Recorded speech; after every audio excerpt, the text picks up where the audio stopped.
सबसे पहली बहुत सिंपल सी स्ट्रैटेजी है, ये एक ट्रेंडिंग मार्केट में री एंट्री के लिए बहुत काम आती है, ठीक है? बहुत सिंपल स्ट्रैटेजी आपको देख के समझ में आ जाएगी। और ये अगर ट्रेंडिंग मार्केट हो, तो अक्सर ऐसा होता है कि ट्रेंडिंग मार्केट में एंट्री कहाँ पर करी जाए, इसमें हम लोग अक्सर कन्फ्यूज़ रहते हैं और मूवमेंट मिस हो जाते हैं, ठीक है? लेकिन इसको यूज़ करके मैं अक्सर अच्छे री-एंट्रीज़ कर पाता हूँ क्योंकि मुझसे भी ट्रेड्स मिस होते हैं और इसको यूज़ करके मैं अक्सर अच्छे ट्रेड्स ले पाता हूँ, री-एंट्रीज़ कर पाता हूँ। मेरे यूट्यूब लाइव में अक्सर लोग रहते हैं, तो इसको हम यूज़ करते हैं। लेकिन इसके ऊपर आज तक मैंने अभी तक कोई वो प्रोग्राम किया नहीं है। तो सिंपल सी स्ट्रैटेजी है। स्ट्रैटेजी में कर है क्या कि प्राइस एक दिशा में मूव कर रहा है, ठीक है? अब ये कैसे पता करें कि मार्केट ट्रेंडिंग है कि नहीं? बहुत अच्छा सवाल है आपका वरुण। उसके लिए हम यूज़ करते हैं मूविंग एवरेजेस। अगर आपके 2 मूविंग एवरेजेस कोई से भी 2 मूविंग एवरेजेस जो आप यूज़ कर रहे हैं, वो एक-दूसरे से इस तरह से स्टैक्ड और स्लोपी दिख रहे हैं, एक-दूसरे के पैरेलल चल रहे हैं, ठीक है? एक ही दिशा में हैं, इस तरह से नहीं है, इस तरह से नहीं है, ठीक है? ऐसे, ऐसे नहीं है, एकदम ऊपर की तरफ हैं, ऐसे। उसे हम ट्रेंडिंग मार्केट कहते हैं। प्लस आप प्राइस को भी देखेंगे इसी तरह से मूव कर रहा है ना ऊपर। मैं बता रहा हूँ वरुण, सब बता रहा हूँ, ठीक है? अभी सब बता रहा हूँ। यहाँ पर आप अपनी पसंद के 2 मूविंग एवरेजेस यूज़ कर सकते हैं, मैं कौन-सा यूज़ करता हूँ वो भी अभी बता रहा हूँ। अभी मैं खाली प्राइस एक्शन समझा रहा हूँ। तो प्राइस एक्शन ये कहता है कि अगर प्राइस एक दिशा में मूव कर रहा है और ऐसे में आपको एंट्री की जगह नहीं मिल रही है, तो अगर ऊपर जाते-जाते प्राइस एक रेड कैंडल बनाता है, अक्सर आप देखेंगे ऊपर जाते-जाते प्राइस ने एक रेड कैंडल बनाई, सिंगल रेड कैंडल बनाई, ठीक है? ये जो रेड कैंडल है इसमें 2 लोग इन्वॉल्व हैं। एक तो वो इन्वॉल्व है जिसने यहाँ के ऊपर बाय किया है, वो यहाँ पर प्रॉफिट बुक कर रहा है। और एक दूसरा आदमी वो इन्वॉल्व है जिसने फ्रेश सेलिंग करी है, जो चाहता है कि प्राइस नीचे जाए, ठीक है? अब ऐसे में इन 2 लोगों ने ज़ोर लगाया है प्राइस के नीचे जाने के लिए। लेकिन अगर बायर्स यहाँ पर मौजूद हैं और उन्होंने यहाँ पर बाय करना शुरू किया, इस सेलिंग को कंज़्यूम किया और अगली थोड़ी देर में हमने देखा कि ये जो रेड कैंडल थी, इसके हाई के ऊपर हमें क्लोजिंग मिलना शुरू हो गई है। तो हम फ्रेश एंट्री कर सकते हैं इसी रेड कैंडल के लो को एज़ अ स्टॉप लॉस रख के। ये टाइम फ्रेम मैं पर्सनली 5 मिनट पे यूज़ करता हूँ, लेकिन ये टाइम फ्रेम आप कोई भी यूज़ कर सकते हो। मैं इंट्राडे में ट्रेंडिंग मार्केट में 5 मिनट्स यूज़ करता हूँ, आप 15 भी कर सकते हो, 3 मिनट्स भी कर सकते हो, 10 मिनट्स भी कर सकते हो। जो भी टाइम फ्रेम आप यूज़ करते हैं, उस पे ये प्राइस एक्शन काम करेगा। मुझे पर्सनली 5 मिनट बहुत अच्छा लगता है, ठीक है? एक रेड कैंडल बनी और ऐसे में अगली कुछ कैंडल्स ने 1-2 कैंडल्स ने इसका हाई ब्रेक कर दिया, तो इसी के लो के एसएल से आप बाय साइड जा सकते हो, ठीक है? और इसके एग्ज़ाम्पल्स चार्ट पर हम लोग ढूँढ लेते हैं। अब यहाँ पर ये देखो, हम ऊपर जा रहे थे, ठीक है? अच्छा, ईएमएस के लिए बहुत से लोग कन्फ्यूज़ हो रहे हैं। तो भाई देखो, ईएमए का सीन ये है कि मैं 2 ईएमए यूज़ करता हूँ। ये रेड वाला ईएमए जो आप देख रहे हो, ये 8 पीरियड का ईएमए है, ये 8 ईएमए है, ठीक है? जो दूसरा ईएमए देख रहे हो ब्लू वाला, वो 20 है। मैं सिर्फ़ ये 2 ईएमएस यूज़ करता हूँ, 8 और 20। लेकिन ऐसा नहीं है कि ये 8 और 20 ईएमए ही ट्रेडिंग का परम सत्य है। मुझे 8 और 20 अच्छा लगता है, मैं इस पे अच्छे ट्रेड कर पाता हूँ। मेरे बहुत से दोस्त हैं जो 9 और 21 यूज़ करते हैं। बहुत से दोस्त हैं जो 5 और 13 यूज़ करते हैं। बहुत से हैं जो 9 और 23 यूज़ करते हैं। इसके पीछे कोई ऐसा बहुत गहरा लॉजिक नहीं है। मैंने जब ट्रेडिंग सीखी, मुझे 8 और 20 पर ज़्यादा अच्छे ट्रेड्स मिले। ये हर इंडिविजुअल का अपना एनालिसिस हो सकता है।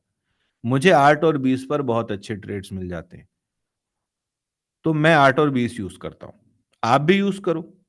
लेकिन आपको मैं एनकरेज करूंगा कि आप अपनी एनालिसिस में इसमें कुछ एक्सपेरिमेंट्स कर सकते हो। आप 7 और 19 यूज करके देख लीजिए, आप 9 और 21 यूज करके देख लीजिए, आप 13 और 23 यूज करके देख लीजिए, जो आपको समझ में आए आप करके देख सकते हैं। ठीक है? मार्केट में कोई भी ऐसी चीज नहीं है कि बस यही है, नहीं। हर इंसान के लिए अलग अलग चीजें हो सकती हैं। मुझे 8 और 20 पसंद है, मैं यूज करता हूं। आप भी इसको यूज करिए। आप चाहें तो इसमें एक्सपेरिमेंट्स कर सकते हैं, रिजल्ट्स जैसे भी आएंगे आप उन्हें यूज कर सकते हैं। अच्छा, तो मैंने कहा कि ऊपर जाते जाते, सॉरी ये 2 मिनट का चार्ट है। हाँ, ऊपर जाते जाते मार्केट ने एकदम से रेड कैंडल्स बनाई। ठीक है, एक देखो ये बनाई रेड कैंडल, और यहां पर एक रेजिस्टेंस भी था पिवट का। ठीक, या आप इसको देख सकते हो, प्रीवियस डे से मार्केट ने ऊपर जाना शुरू किया, रिजेक्शन लिया। ठीक है, और इस कैंडल के हाई के ऊपर या इस कैंडल के हाई के ऊपर आपको क्लोजिंग मिल गई। ठीक है, विच इज इंडिकेटिंग कि अब बायर्स कंट्रोल में आ रहे हैं। या ये रेड कैंडल बनी थी, इसके हाई के ऊपर क्लोजिंग मिल गई, इसी रेड कैंडल के लो का आप स्टॉप लॉस लगा सकते हो। ये रेड कैंडल बनी थी, इस रेड कैंडल के हाई के ऊपर क्लोजिंग मिल गई। अब इन सारी चीजों में कॉमन क्या है? ईएमएज एकदम स्टैग्ड और स्लोपी हैं। देखो भाई, ईएमए और एम मूविंग एवरेज, ईएमए का मतलब है एक्सपोनेंशियल मूविंग एवरेज, और मूविंग एवरेज इसे जो सिर्फ एमए होता है उसे जनरली स्लो मूविंग एवरेज कहा जाता है। इंट्राडे में ईएमए ज्यादा बेटर परफॉर्म करता है, क्योंकि ईएमए के कैलकुलेशन में रिएक्शन थोड़ा पहले होता है कंपेयर टू एमए। तो इंट्राडे में ईएमए यूज करना ज्यादा बेटर है। ठीक है, यहां पर देखिए, यहां पर भी स्ट्रॉन्ग रेड कैंडल्स बनी, और यहां पर एक पिवट का रेजिस्टेंस भी था। पिवट के ऊपर आपको क्लोजिंग मिल गई। आप इसी रेड कैंडल के लो के एसएल से बाय साइड जा सकते हैं। ईएमए अभी भी ट्रेंडिंग है। स्टॉप लॉस यहां पे कहां रखना है? इसी रेड कैंडल का लो। इनिशियल स्टॉप लॉस इसी रेड कैंडल का लो है। उसके बाद आप ईएमएस को ट्रेंडिंग यूज कर सकते हैं, जब तक 8 ईएमए के ऊपर सस्टेन कर रहा है या 20 ईएमए के ऊपर सस्टेन कर रहा है, आप ट्रेड में बने रह सकते हैं। जब इसके नीचे क्लोजिंग मिल जाए तो एग्जिट कर लो। एक चीज और ध्यान देना, अगर कभी कभी आपको कोई बड़ी बड़ी कैंडल्स दिखें जो ईएमए से दूर चली गई हो, ईएमए से दूर चली गई हैं, तो फिर पूरा प्रॉफिट बुक कर लेना समझदारी होती है, फिर ट्रेल करने की जरूरत नहीं है। क्योंकि अगर आप ईएमए से बहुत दूर चले गए हैं तो यहां पर दो सिनेरियोज होंगे। पहला सिनेरियो होगा कि प्राइस साइडवेज हो जाएगा, ईएमएस को टेस्ट करेगा और फिर मूव करेगा। दूसरा सिनेरियो ये होता है कि प्राइस रिजेक्शन लेके ईएमए की तरफ जाता है रिट्रेस करने, तो आपका जो प्रॉफिट यहां था वो यहां से कम हो जाएगा, और फिर अगर ईएमए ब्रेक किया तो नीचे की दिशा में भी जा सकता है। तो समझदारी ये है कि अगर आप इंट्राडे में ट्रेडिंग कर रहे हो तो कोशिश ये करो कि अगर ईएमए से दूर बड़ी कैंडल बन जाए और आप ट्रेड में हैं तो पूरा प्रॉफिट बुक करके निकल जाओ, फिर ट्रेल करने की जरूरत नहीं है। और अगर ईएमएस के बीच में बहुत डिस्टेंस आ गया है, ठीक है, जब भी आप देखोगे ना ऐसा कुछ हुआ है तो आप देखोगे कि ईएमएस बड़ी बड़ी कैंडल से अगर मूवमेंट हुआ है तो ईएमएस के बीच में डिस्टेंस आ जाता है। देखो यहां पर ईएमएस से आप दूर चले गए, साइडवेज हो गए, फिर सपोर्ट मिला और फिर आप नीचे गए, रेजिस्टेंस लेके आप नीचे गए, लेकिन यहां पर आप देखो यहां पर दूर हो गए ईएमए से, रिट्रेस कर गए आप। ठीक है, ये इंट्राडे में आपको बहुत काम आएगी ये छोटी सी चीज। ये क्लैरिटी आ गई। पिवट के बारे में ट्रेडिंग जर्नी अभी मैं एक्सप्लेन करूंगा, ये सीपीआर क्या है, कैसे लगाना है, ये थर्ड स्ट्रैटेजी जो है उसमें मैं पूरा एक्सप्लेन करूंगा, तो इसके लिए थोड़ा सा वेट कर लीजिए। अभी मैं खाली ईएमएस के इस्तेमाल के साथ एक प्राइस एक्शन बता रहा हूं। ठीक, ये आला क्लियर हो गया? इस वाले सेटअप में कोई डाउट है किसी को? ट्रेंडिंग शर्त है, यहां पर देखो ईएमए ट्रेंडिंग है, ईएमए ट्रेंडिंग जा रहा है, एटीएम यहां पे रेड कैंडल बनी, इसके ऊपर क्लोजिंग मिल गई, आप बाय साइड जा सकते हो, इसी रेड कैंडल के लो का स्टॉप लॉस रख लो। यहां पर देखो इसके ऊपर निकल गए, इसी के लो का स्टॉप लॉस रख लो, आपको ट्रेड मिल गया। ठीक, यहां पर देखो ट्रेंडिंग है, ऊपर निकल गए, इसी का स्टॉप लॉस रख लो। यहां पर देखो strong up move, EMS trending है, स्टॉप लॉस यहां का रख लो। ट्रेडिंग ये में ट्रेडिंग जर्नी ऐसा कोई प्राइस डिफरेंस नहीं है कि इतना ही डिस्टेंस होना चाहिए, नहीं, ऐसा कुछ नहीं है। आप ईएमए का स्ट्रक्चर देखो, ये स्ट्रक्चर देखो, यहां पे कैसा है, यहां पे ईएमए वाइड हो गया है, दूर है एक दूसरे से, ठीक है, और यहां पर ईएमए पास से यूं जा रहा है, अब स्लोपी हो गया है। जब भी आपको ईएमए इस तरह दिखें, अगर प्राइस ईएमए से बहुत दूर है तो आपको कुछ इस तरह दिखेगा, 8 ईएमए या जो छोटा वाला ईएमए है वो पहले यूं हो जाएगा, दूसरा वाला धीरे से ऐसे होगा, और जब आप ट्रेंडिंग होंगे तो देखो इस तरह से आप चलोगे, ये देखो, जब आप ट्रेंडिंग हैं तो इस तरह से चल रहे हैं, और जब आप ईएमए से दूर हो गए तो देखो ये डिस्टेंस आ गया, कि देखो ट्रेंडिंग हो तो इस तरह से चल रहे हो। जब इस तरह से ईएमएस देखें दैट मीन्स आप ट्रेंडिंग हैं, कंटिन्यूअसली आप मूवमेंट दे रहे हैं। ईएमए से जैसे ही दूर हो जाओगे, ईएमए के बीच में डिस्टेंस आ जाएगा, तो वहीं पर आपको रुक जाना है, वहीं पर रुक जाना है। ईएमए क्रॉस गौरीशंकर अभी हम यहाँ पर डिस्कस नहीं करेंगे, क्योंकि ईएमए क्रॉस को मैं यूज ही नहीं करता हूँ। ये चीज क्लियर हुई जो मैंने भी बताया। इस प्राइस एक्शन में किसी को कोई दिक्कत है, कोई डाउट, कोई परेशानी?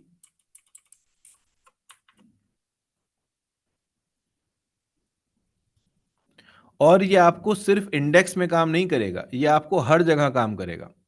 ऐसा नहीं है कि सिर्फ इंडेक्स में काम करेगा, ये हर जगह स्टॉक्स में भी काम करेगा। ये देखो यहां पर रेड कैंडल के ऊपर क्लोजिंग, ईएमए ट्रेंडिंग, आप एंट्री कर सकते हो। विप्रो लगा लेते हैं।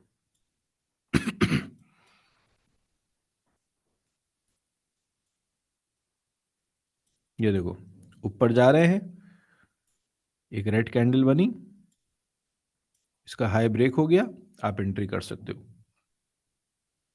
नहीं, मुझे पता है गौरीशंकर ईएमए क्रॉसओवर क्या होता है, ये है ईएमए क्रॉसओवर, मैं इसको यूज नहीं करता हूं,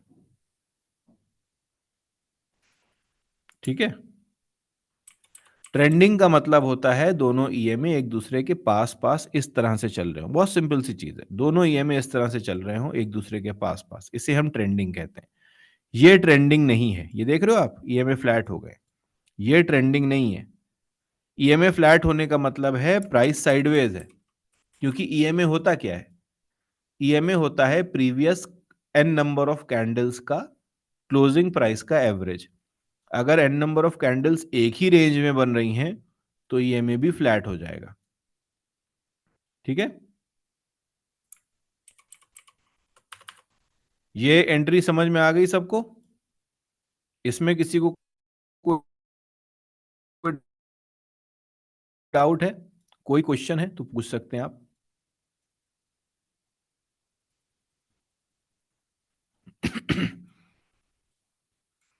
यहां पर देखिए ऊपर जाते जाते ईएमए एक दूसरे के पास पास हैं, ठीक है।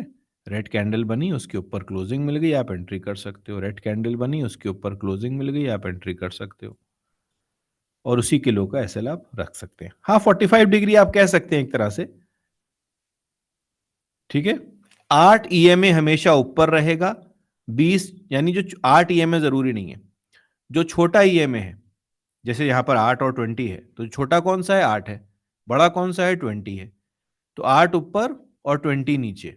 मान लो आप 9 और 15 यूज कर रहे हो, 9 ऊपर 15 नीचे, आप 10 और 20 यूज कर रहे हो, 10 ऊपर 20 नीचे, आप 20 और 50 यूज कर रहे हो, 20 ऊपर 50 नीचे। ये बुलिश तरफ का है। टारगेट आप स्टॉप लॉस का 1:1 1:2 जब आ जाए तो एसएल ट्रेल कर लीजिए, क्योंकि जब तक ईएमए के ऊपर है आप बने रह सकते हैं, जब ईएमए के नीचे क्लोजिंग मिलने लगे निकल जाइए। 1:1.5 1:2 आप आराम से रख सकते हैं इसमें, ठीक है। अब इसकी दूसरी स्ट्रैटेजी इसकी रिवर्स है, bearish. Bearish side, bearish side में सेम चीज है, मार्केट नीचे गिर रहा है। कुलजीत, आप करना चाहें कर सकते हैं, कोई ऐसी परेशानी नहीं है, क्योंकि देखो हर स्ट्रैटेजी अलग मायने रखती है, ठीक है? अगर आप पिवट के बीच में डिस्टेंस बहुत है तो आप कर सकते हो, पिवट एकदम नैरो है तो पिवट के ऊपर निकल जाए तब ट्रेड कर लो, ठीक है? अब देखो सेम इसी चीज़ को उल्टा कर दीजिए कि प्राइस नीचे जा रहा है और नीचे जाते-जाते इसने एक ग्रीन कैंडल बनाई, इस तरह से। यानी यहां पर बायर्स ने जोर लगाया है प्राइस को ऊपर ले जाने के लिए, और उसमें हमने थोड़ी देर बाद देखा कि बायर्स का जोर उतना काम नहीं करा और थोड़ी देर बाद सेलर्स ने अगेन जोर लगाया और इस ग्रीन कैंडल का लो ब्रेक हो गया। ऐसे में हम इसी ग्रीन कैंडल के हाई को एज अ स्टॉप लॉस रख के ट्रेड ले सकते हैं। 1:1, 1:2, 1:3, जितना भी आपको रखना है, फिर एसएल ट्रेल करते चले जाओ। ठीक है? नीचे गिरते गिरते एकदम से ग्रीन कैंडल आई जिसने प्रीवियस किसी कैंडल का थोड़ा सा प्रीवियस कैंडल्स के कंपैरिजन में ठीक ठाक कैंडल थी और फिर उसका लो ब्रेक हो गया तो हम उसमें एंट्री कर सकते हैं। और ऐसे में ईएमएस नीचे की तरफ ट्रेंडिंग होंगे। जो छोटा ईएमए है, जैसे मान लो 8 और 20 यूज कर रहे हैं, 8 ईएमए नीचे होगा, 20 ईएमए ऊपर होगा। यहां पर क्या था बाय साइड में, 8 ईएमए ऊपर की तरफ था, 20 ईएमए नीचे वाला था। यहां पर हम नीचे जा रहे हैं, हमने ग्रीन कैंडल बनाई। अच्छा, एक के साथ ऐसा नहीं कि सिर्फ एक कैंडल हो, दो ग्रीन कैंडल, दो रेड कैंडल भी हो सकती हैं। तो भाई देखो निफ्टी में हमने देखा ग्रीन कैंडल बनी और फिर ग्रीन कैंडल का लो ब्रेक हो गया, लो ब्रेक हो गया। अब आप इसी रेड कैंडल के हाई का स्टॉप लॉस या ग्रीन कैंडल के हाई का स्टॉप लॉस रख के आप सेल साइड का ट्रेड ले सकते हो। यहां पर देखिए,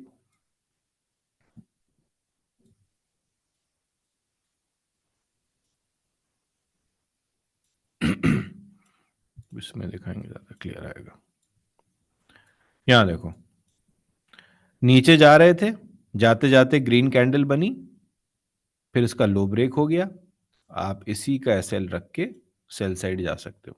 देखो यहां पर भी एक ग्रीन कैंडल बनी, इसका लो ब्रेक हो गया, आप इसी का एसएल रख के सेल साइड जा सकते हो। यहां पर ग्रीन कैंडल बनी, रिजेक्शन मिल गया, आप इसी ग्रीन कैंडल के हाई का एसएल रख के सेल साइड जा सकते हो। यहां पर एक ग्रीन कैंडल बनी, रेजिस्टेंस के बाद इसका लो ब्रेक हो गया, आप सेल साइड जा सकते हो। यहां पर स्टॉप लॉस हिट हो गया।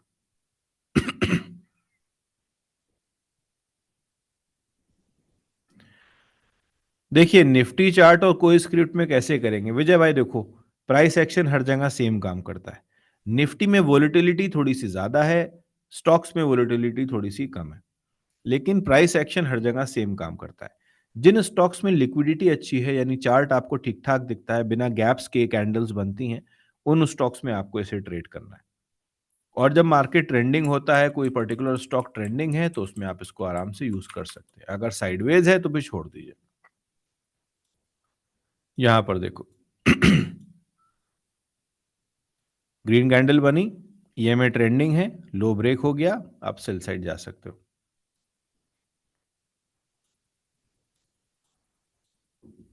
यहां देखिए, यही एसएल रख के आप सेल साइड जा सकते हो। यहीं के ऊपर बाय साइड का भी ट्रेड आया था, है ना? यहां पर देखिए, और ये आपको रोज मिलेगा। ऐसे आपको एक दो ट्रेड आराम से एवरी डे आपको मिल जाएंगे। यहां पर देखो मिल जाएंगे। ये क्लियर हुआ आपको? ट्रेंड में आपको देखना है, चलो मैं एक ट्रेंड में दिखा देते हैं आपको, अगर हुआ है ट्रेंडिंग तो। कहाँ है ट्रेंड? अच्छा यहाँ, हाँ यहाँ पे देखिए, ऊपर जाते जाते ईएमए ट्रेंडिंग है, ये ग्रीन कैंडल बनी, लो ब्रेक हो गया, आप सेल कर सकते हैं। ये ग्रीन कैंडल बनी, लो ब्रेक हो गया। अच्छा हाँ, अगर कभी कभी इतनी बड़ी कैंडल बन जाए जो बहुत दूर है, तो फिर मुझे लगता है कि वो ट्रेड में आपकी जो रिस्क रिवॉर्ड है वो थोड़ा सा कॉम्प्रोमाइज हो सकता है। तो चाहे तो, हालांकि इसमें मूव मिला आपको नीचे, बट चाहे तो उसको छोड़ भी सकते थे इस ट्रेड को। यहां पर देखो नीचे मिला, ट्रेड मिला। ठीक है, ये ट्रेड, ये दोनों सेटअप्स एकदम क्लियर हो गए।